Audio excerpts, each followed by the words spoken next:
Results in business means to generate financial results. They were able to generate financial results. And he contributed $100 million in profit to his company every year. And he would take a division of the company that was losing money. Within a year, it would be earning $50 to $100 million. Did they pay him well for that? Percentage, remember? He's working on percentage. Did he get a good percentage? Of course he did. He retired as a very rich man. And he's an ordinary man. I still remember him, a very fine man, but just like you and I, he's not a great genius. He just focused on the results. So taking action is everything. The question is, what actions are you going to take? So let's begin with 7 key leadership qualities.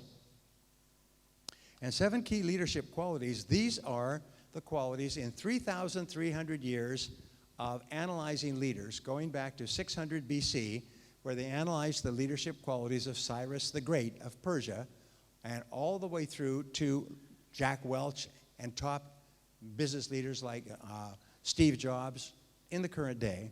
They find that they all have 7 qualities in common. And these qualities are all learnable qualities, and you learn them by practice. And here's what we found. We say whatever you dwell upon or think about grows in your mentality.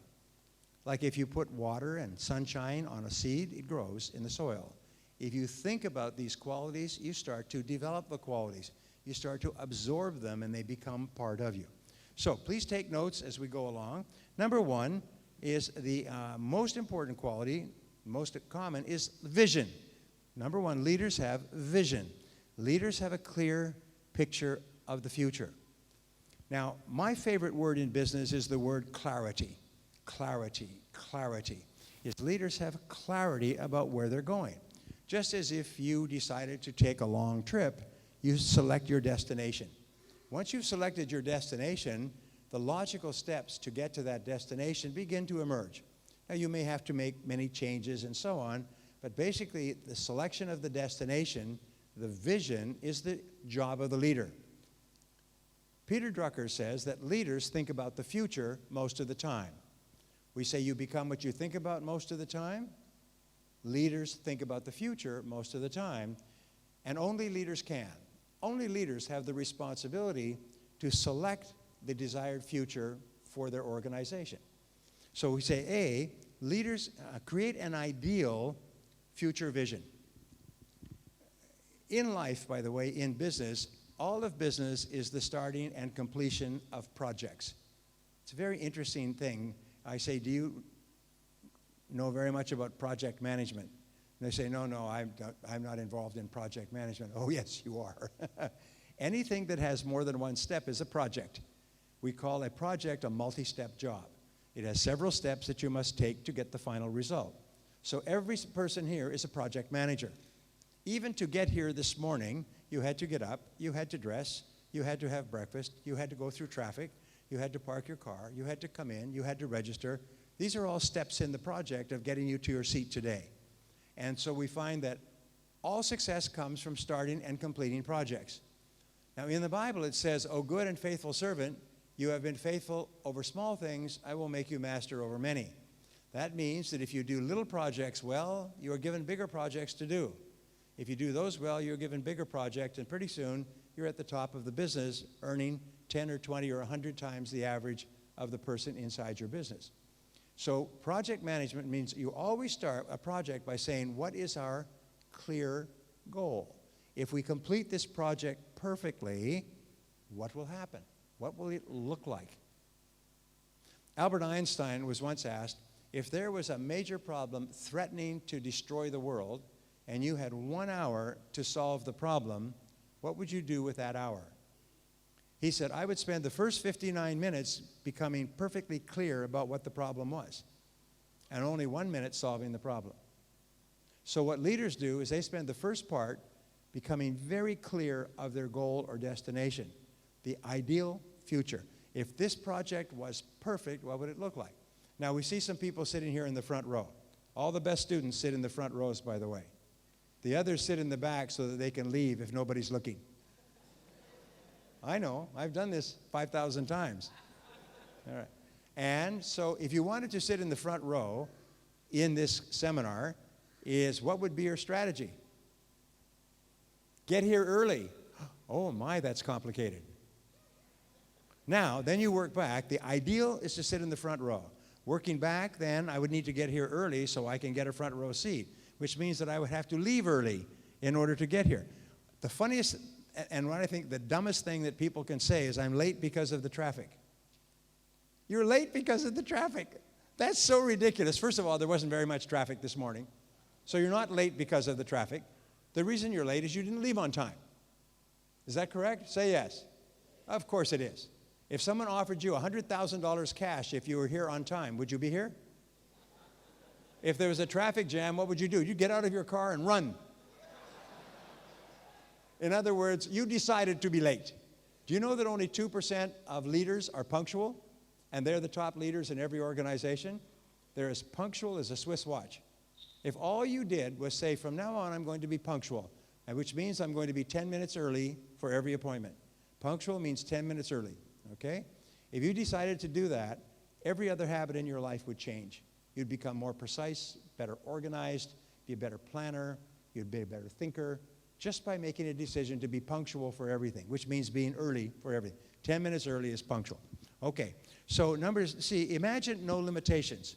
When you decide on something perfect, and by the way, a good vision for you is to double your income. A good vision is for you to rise up in your organization to the top if you're not already there.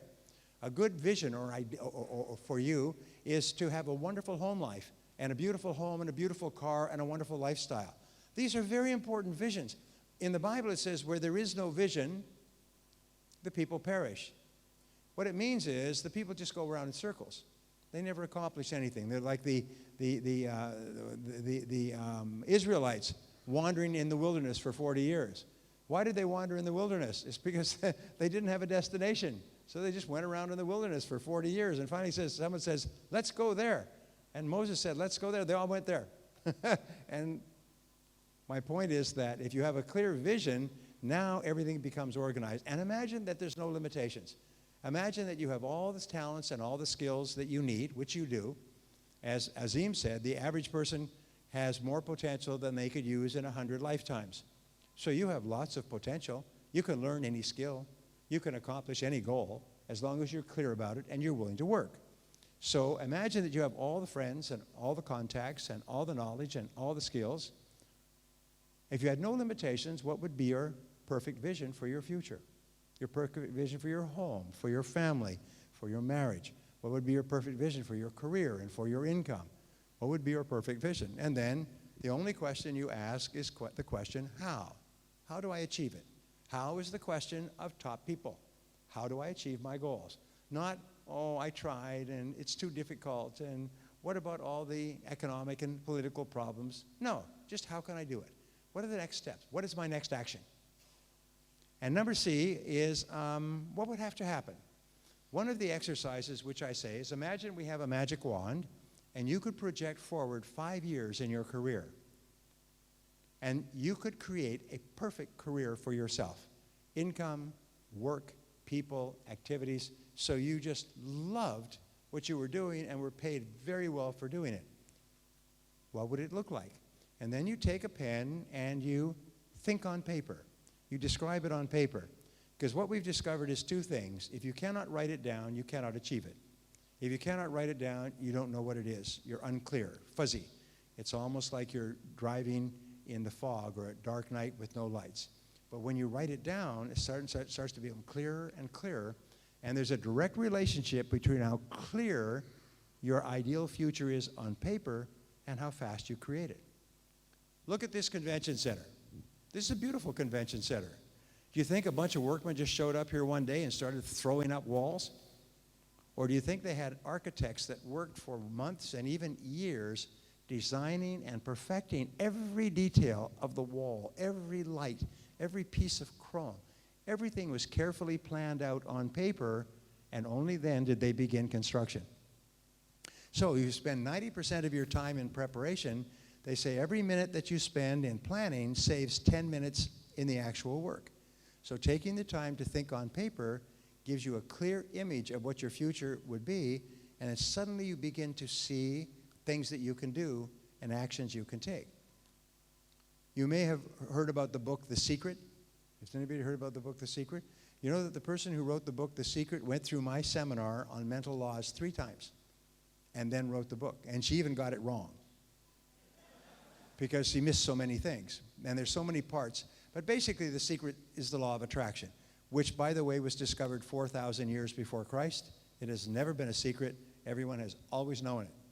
But the secret says that if you're very clear about what you want in your mind, you start to attract it into your life. You may not even know clearly where you're going to achieve it. All you have to do is be clear about what you want. And that's what we say. What do you want? What do you want? What do you really want? What do you really, really, really want? If your life was perfect in the future, what would it look like? Write it down, write it down, write it down. That's all you need to do, and the universe will bring it to you. And I can tell you stories that are phenomenal of people who were clear about what they wanted, but they didn't know how it was going to come about. But they were clear about what they wanted. Then you come back to the present today. Now you're clear about your future vision. And then you say, what would have to happen starting today for me to get there? And what would be the first step?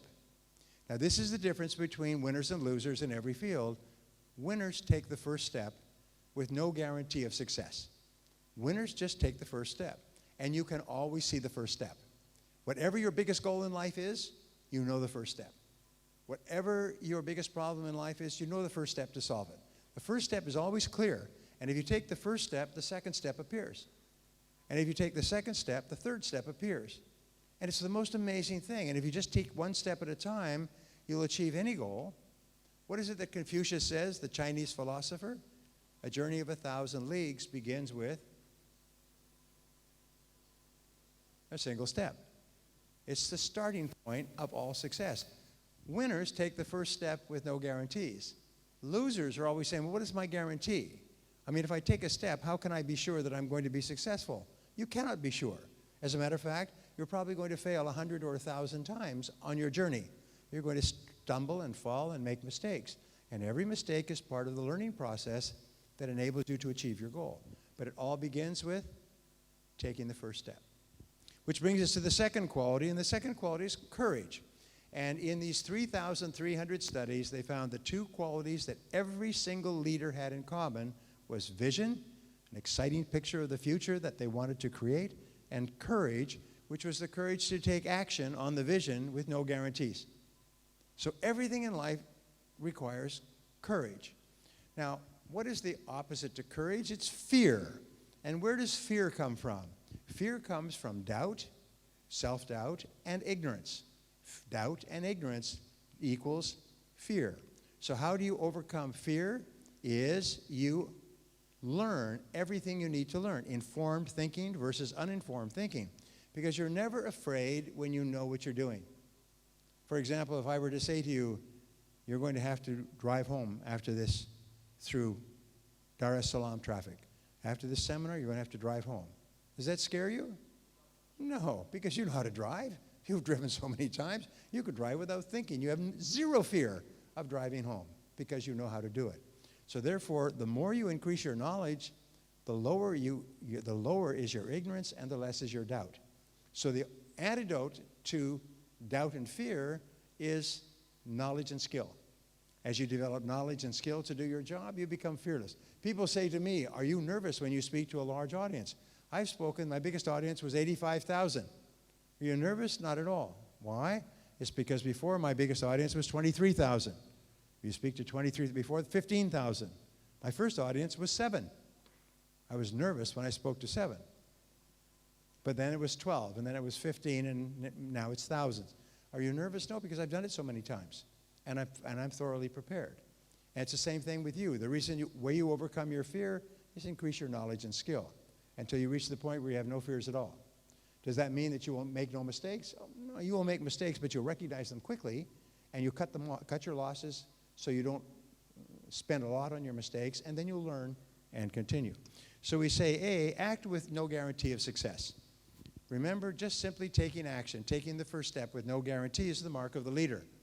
Nothing worthwhile in life is possible without taking a risk, and the risk is that it won't work.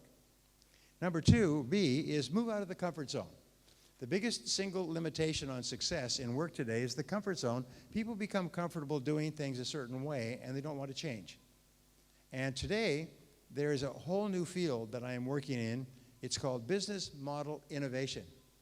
And what this field says that because of rapid change in our business world, most business models, which is the way that the company produces and sells products and earns profits, most business models are obsolete, maybe 80%.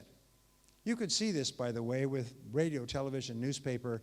Many of the big industries, they become obsolete. What happened with BlackBerry and Nokia? Apple came into the market with the iPhone and made their business models obsolete. Companies that led the market. BlackBerry had 49% of the world market for business phones. Today it has 0.6%. They don't sell BlackBerries in the United States and Europe anymore.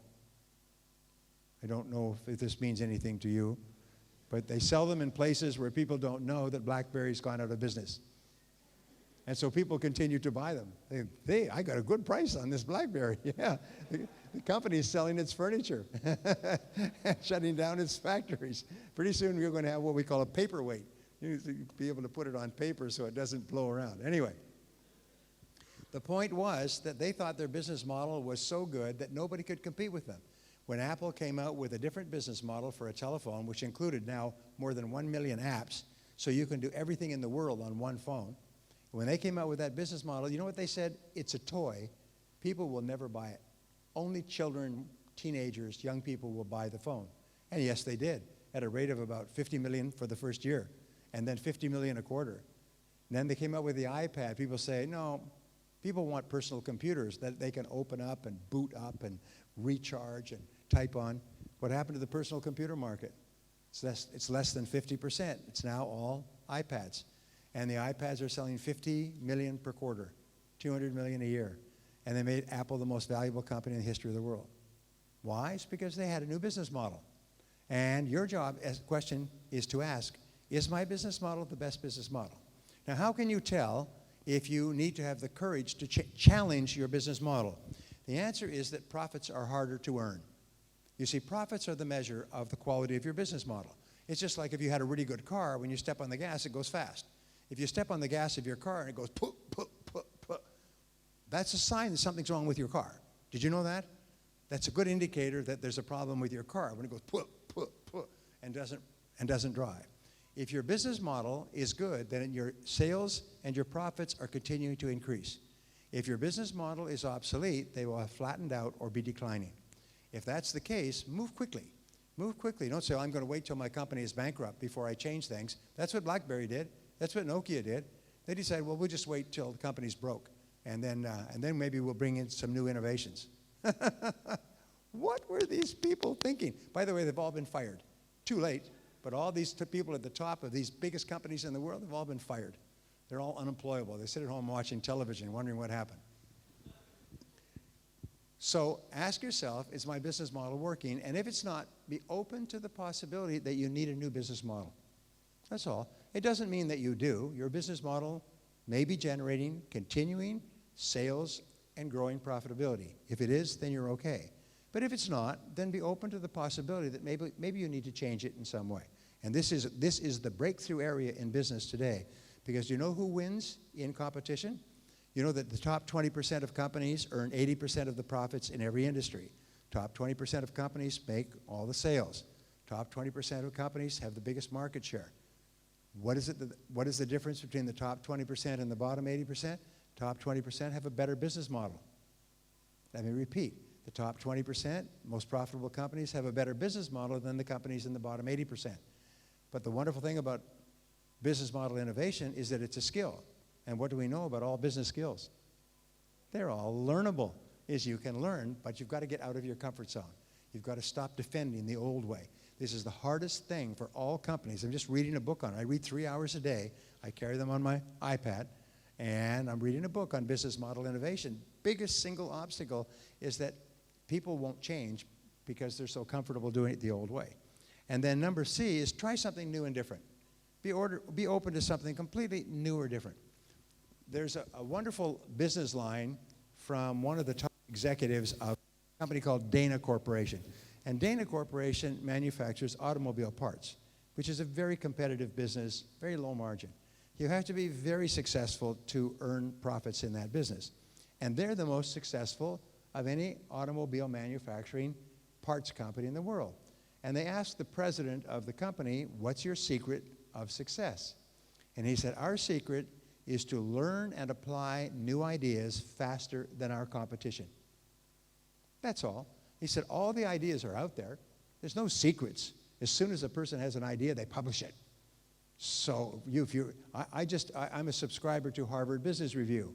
When you're a subscriber, you can go online and you can look at all their previous articles for the last 10 years. And the articles are written by people who came up with new ideas on different parts of business. And it's astonishing what's there. Some of the best ideas on business model innovation, marketing, sales, customer development. The information is all available. And you can access this information yourself with Google. I mean, you just put in the keywords. They'll get back a whole series of articles. And people are telling you what to do. So the information's available. The only question is how quickly do you apply it? If you apply it quickly, faster than your competitors, then you win, like a race.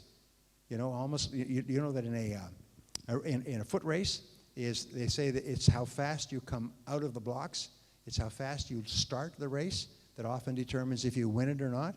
So people are always practicing, getting down there, getting down, and go bang, and they shoot. If they can shoot, they can sometimes get a 1 or 2 foot advantage, and if they can keep that 2 foot advantage in the race, they can win. They can win the Olympics. They can win the gold medal. So it's being fast out of the gate. It's being fast in the start. Everyone has the same shoes. Everyone has the same talents. But if you get ahead of your competitors, then you earn all the profits. I would like to say a few words about some of the sponsors that we're having. First of all, I would like to really thank Mikono speakers for undertaking this giant project. And in my understanding, this is probably the biggest leadership event that has ever happened in this country. Once again, I would like to remind you, I know you know, but Brian Tracy said yesterday that only the best of the best and the highest paid people come to seminars like this. So you are very important because of the decisions that you make and the ripple effects of what those decisions do in your organizations and companies. Ladies and gentlemen, without wasting any more time, help me welcome again the world #1 trainer in leadership and motivation, Mr. Brian Tracy. Put your hands together, please. Thank you. So what is the most important and most valuable work that you do? Come on, let me hear it. Say it. Thinking. Thinking, yes. The only difference between you and any other person is the way you think. Is top people think better than average people. And thinking is a skill that you can learn. You can learn to become an excellent thinker. By the way, there is an interesting study that they conducted at Harvard starting in 1948, and it had to do with language.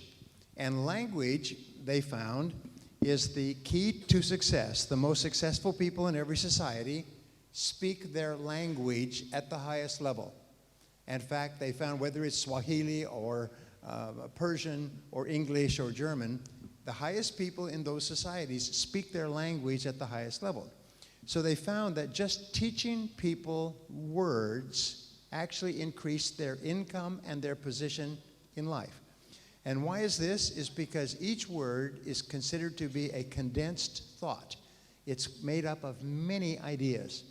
Take a word like success. There's 100,000 books written about success. Love, family, freedom, happiness, spiritual development, God. These words are rich words. They have so many meanings. Some people will spend their whole lives working with one word and expanding it and writing books on the subject. So the more words that you know, the more complicated thoughts you can think, the better decisions you can make, the better choices you can make. Now what we are doing here today, at each of us, is giving you tools or words with which to think. One of the most important words in leadership, of course, is vision and courage and focus and things like that, which we will talk about throughout the day. So when we talk about thinking skills, the better you think, the better decisions you make, the better results you get. So in terms of thinking, what is your most important goal in life right now? I asked you that before. What is your most important goal in life right now? If you could wave a magic wand and achieve one goal right now, which one goal would have the greatest positive impact on your life?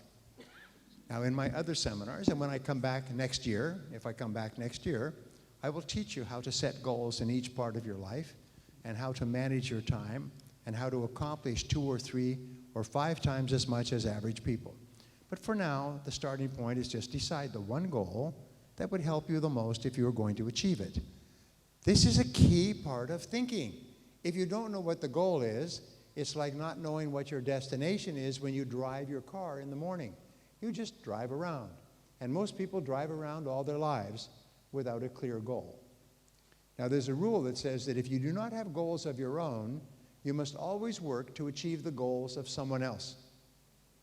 So therefore, if you have goals, then you are the person who determines what happens. If you don't have goals, you must work for others to help them achieve their goals. And most people work for others to help them achieve their goals. Now, the best combination is when your goal and your company's goal fit together. So you achieve your goal by helping achieve the company's goals. And the most important word there is clarity. And then the second question is, if you want to earn a high income, the most valuable financial asset you have is your earning ability, and your earning ability is your ability to get results. So you ask the question, what one skill, if you were excellent at it, would help you the most to get better results, would help you the most to make a greater contribution? These are the most important questions of your business life. If you do not know the answers to these questions, then you need to start thinking, what could they be? Discuss this with your friends and your family. Be clear about the one skill you need today to help you, because all business skills are learnable, which means that you have complete control over your destiny. In the US, there's big controversy over inequality.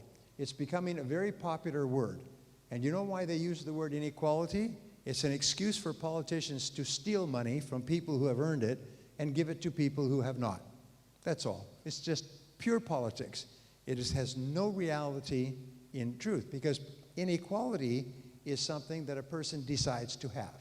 A person decides to have an unequal income. Why do they how do they decide? They decide by the things they do and by the things that they neglect to do. If they work hard to upgrade their skills and make a more valuable contribution, they're going to have an unequal income, and it's going to be unequal on the high side. But if they go home and watch television and waste their time, their income will be unequal on the low side. So therefore, we determine our income by our own behavior. In fact, the biggest mistake that you can ever make is to think that you ever think that you work for anyone else but yourself. Each person here is the MD of their own personal services corporation. When you start your career, you have one thing to sell in a competitive marketplace: your services. Your services are a way to get results for people that they value and they will pay you for. We talked at the break, we did an interview, why can't young students find jobs? It's because they have no valuable skills. They took courses at the university that were useless. I know because I took a university education when I was older, and 95% of what you learn is useless. It's very interesting, but you cannot apply it to get results. And so they say, hire me because I graduated from the university. Yes, but you can't do anything. It's almost like a person with no arms and no legs saying, hire me to carry bags. I'm sorry, you may have been very sincere, but you cannot carry bags. And so therefore, I always say, if you're going to go to school, learn things that are helpful. Do you know that students who graduate with liberal arts degrees, 54% are unemployed 2 years later? Or they're working at jobs that require no education? But all the students who graduate with engineering, technology, mathematics, science, they're all employed immediately at high wages. How could that be? It's because they have skills that companies can use immediately to get better results. So we must be very selfish. So the question is, what one skill, if you could wave a magic wand, would help you the most to achieve your most important goal? What one skill is it? And you must know what that is and begin working on it. And my promise to you, it's a miracle, but a week, a month, a year from now, you'll have developed that skill, and you'll have climbed the ladder, and people will have more respect for you, and they will pay you more money. Many years ago, I worked with IBM as a consultant from the outside. I did more than 30 seminars for them. And I found that a person could join IBM and start with a basic salary, but then IBM trained them and spent a lot of time training their people. And after 4 or 5 years, that person would be earning 5 times what they were earning when they started their job. Now, did IBM give them this money because IBM loved them and felt generous? No, IBM gave them this money because according to IBM, with this training, these people became more and more valuable and got more and more results, and they gave them this money so they would not go anywhere else. And the best way to get a raise or to get an increase in pay is to become more valuable in getting the results that your company values. So what is it that leaders ask? The golden question: what results are expected of me? Of all the results, what's the most important result that I can get to contribute to my company? So this is where thinking begins. If we cannot think clearly in this area, then we can't think clearly